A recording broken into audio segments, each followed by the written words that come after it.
my name is Alexa. Welcome to my channel, or welcome back if you've been here before. Today I'm doing a reading for the upcoming week of September 14th through September 20th of 2025. The purpose of this reading is to provide guidance, perspective, things that might help bring a little bit more life, livelihood, and excitement into your week ahead. I pulled 3 cards that I absolutely love today. I pulled from the Rumi Oracle deck. These cards, I don't have a better descriptor for it other than they are juicy, they are rich, they are almost like voluptuous. I adore these cards. I adore this deck. So the 3 cards that I pulled in this order, I also generally consider myself a nerd, so I was pretty excited to find a word that I didn't know before. Resplendent with Grace. That was card number 1. I'll explain them in a moment. Celestial Rose of Ma was the second card, and the third card I pulled was She Offers the Sacred Wine, So Drink. I feel like that card alone kind of speaks to the theme that I'm getting at here.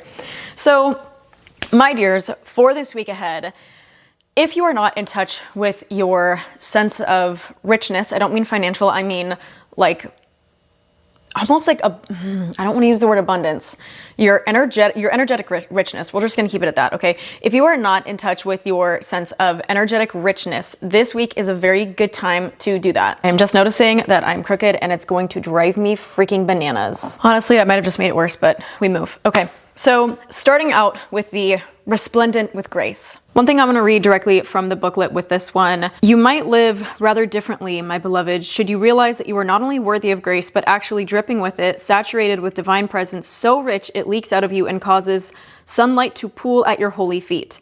This is a very dramatic reading. To be very honest, this card is very, very artistic. There is a lot of, I want to say like artistic exaggeration with this, but I feel like that's kind of what's being called out of you this week ahead, is to get in touch with that artistry, that like almost like bigness is the word that I'm getting. Bigness for your life, enrichment, richness keeps coming up over and over and over again. There's something that I feel like if you've been feeling lackluster, you've been feeling maybe depressed, winter is coming up if you are on the US or the Northern Hemisphere. So for those of you that are maybe battling with a little bit of the seasonal depression, or noticing changes in the weather and experiencing changes within your physiological and psychological state, this will be a very, very good time for you to connect with your own richness. Also with this card comes a message that if you're moving into a new chapter of life, which we all are with the season, so we're all kind of moving into a new chapter at any given point.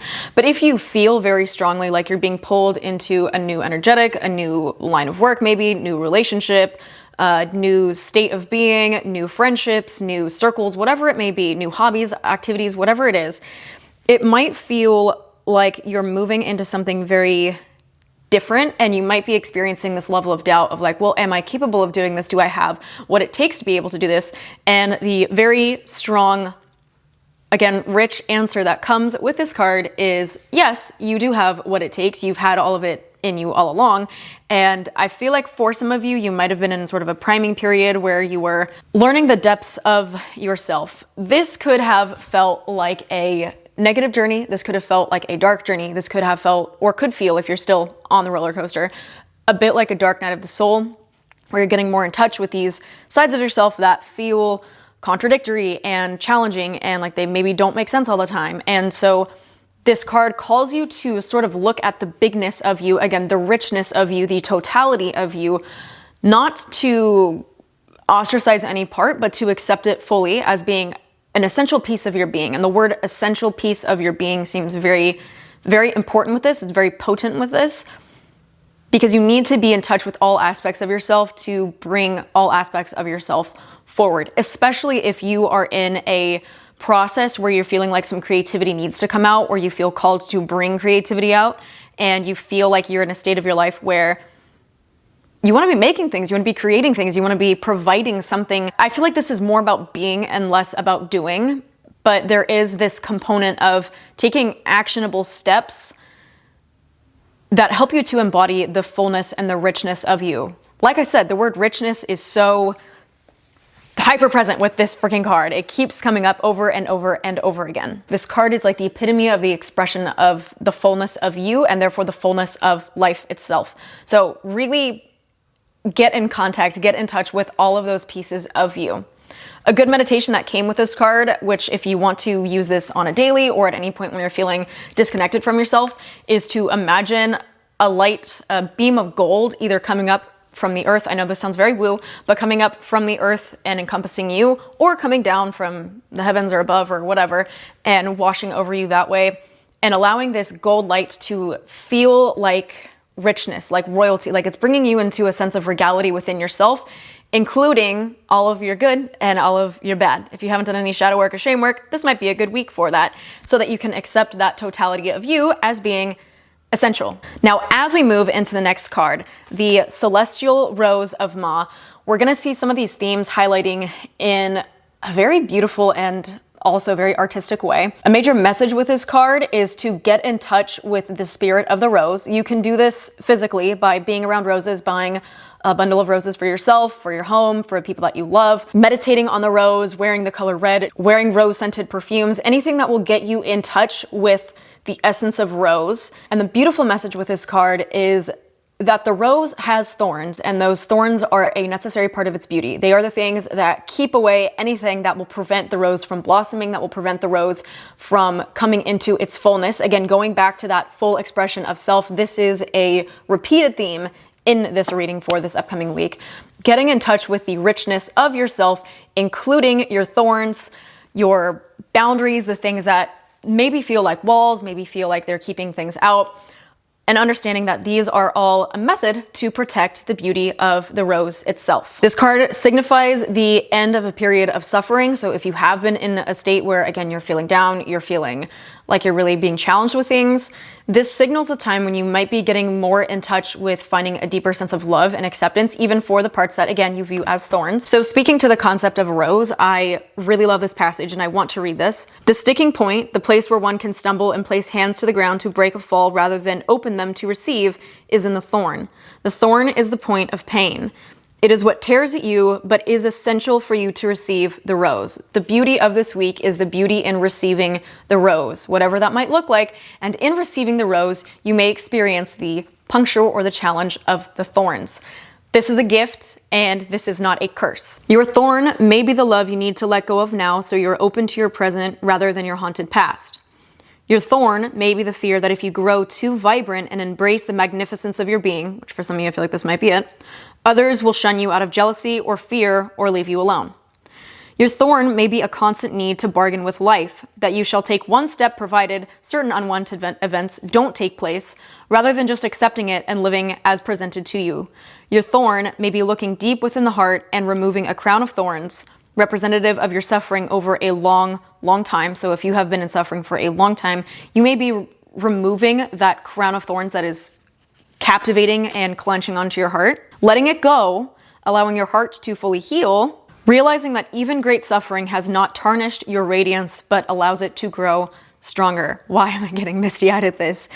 This may come up in very small ways, or this may come up in very big and drastic ways, but however you connect with the spirit and the energy of this rose will help you to open up to the fullness and the beauty of life and the, again, totality of life, another theme that we are experiencing, and all that it has to offer to you. It is important for you that wherever your thorns are and wherever they come up in your life, this week you choose to deal with them and to not push them away, because in the process of accepting them, you're also enabling yourself to fully release them. If you're pushing it away, you're not really releasing it, you're holding on to it at an arm's length. And what we want for this process of alchemy, almost, of change, of growth, is to accept them and then let them go, so that they're not holding on to you and you're not holding on to them while you kind of like look away and look in the opposite direction, but are still being, pulled by these things. And the process of this release may relieve shame, guilt, pain, anger, any number of difficult or challenging emotions, even if joy, like if you've been shamed for experiencing joy in your life, you may experience challenges with everything emotionally that you might encounter in this week. And that's not a bad thing, because in the process of releasing things, they come up to be let go of. So As you're feeling these challenging things, know that you're not feeling it because you're damned to an existence of hell. You're feeling it because it's passing through you. It is emotion. It is energy in motion. It is not a chronic state that you are never going to be able to escape, so long as you accept this process and let it transmute naturally. And if at any point this week you feel like you're struggling with this, I will go back to what I started with. Connect with the spirit of the rose, whether that is in physical form, meditative form, wearing the color red, anything that you can to connect with this energy to help remind you that the thorn is an essential part of the being and the beauty of the rose itself. Now, finally, moving into the third card for this week. This one's very fun and uplifting and bright. So if you've been feeling a little bit like, oh my God, woman, give me something hopeful, here it is. She offers sacred wine, so drink. Honestly, I don't feel like I need to say a whole lot with this card. You can take this literally, but this doesn't necessarily have to be a literal thing. You don't have to go and drink wine right now. If you want to and you feel called to, and that doesn't, violate whatever it is you're going for and your goals in your life, by all means, go for it. But this card is an expression that you don't need to have all the answers. It's okay to have fun. It's okay to mess up. It's okay to make mistakes. And if you are clinging so tightly to this need for perfectionism, especially if you've been dealing with a lot of shame and a lot of pain in that arena, then letting go of that rigidity, that need to be absolutely perfect all the time, might be very freeing and very liberating for you in this upcoming week. You must be willing to not have all the answers, or indeed any answers at all, and trust that this is according to the higher plan and not some inadequacy or error. So if you're sitting here saying like, I don't know what to do, I don't know what I want, that's not a fault of you. And if you grew up in a culture, in a world, in a family where being right or righteousness was something that was sort of force-fed to you or enforced upon you, you might find that this is really challenging for you to just accept that maybe you don't know, or what you think you know, and maybe you're so very convinced you know, you might actually be wrong about too. And that's okay. That's kind of the beauty of life, is not knowing everything and not having all the answers. Even I, as someone who loves to be very attuned with my spirituality and my deeper sense of knowing, I experience this too, where sometimes I'm like, I don't know. And there's a sense of shame that comes with that, but there doesn't need to be, because no one knows everything. If we absolutely knew everything, there would be no point of this existence. So anytime this week that you are feeling bombarded by your to-do lists and the things that you feel are absolutely certain, set in stone, have to happen, and need to do this, need to do that, open yourself to the possibility that maybe it doesn't need to be that way. Maybe this structure, this rigidity has value, yes, but doesn't need to be the end-all be-all. And you might find a little bit more freedom to dance and laugh and play in this process. I was literally sitting in my home laughing to myself as I was reading this. I absolutely love it. It really tickled me. So I'm just gonna read this one for you guys as well. If, for example, there's a party you want to attend, even though no one else will be interested in hearing about it or going, but you have this desire and you're like, I want to go. I want to go be a part of this. I want to go and enjoy my spirit and enjoy my livelihood or whatever. Everyone will envy you. And even if you open your heart to invite them, even though these people may want to come along for the ride, they might say things like, oh no, I have to wash my hair and sort through my accounts and count my fingers and toes. It will take too long and I won't be ready in time. And you may hang your head and wonder if you too should stay at home and wash your hair and tend to your accounts and count your fingers and toes, many times over perhaps, to make sure that you get it right.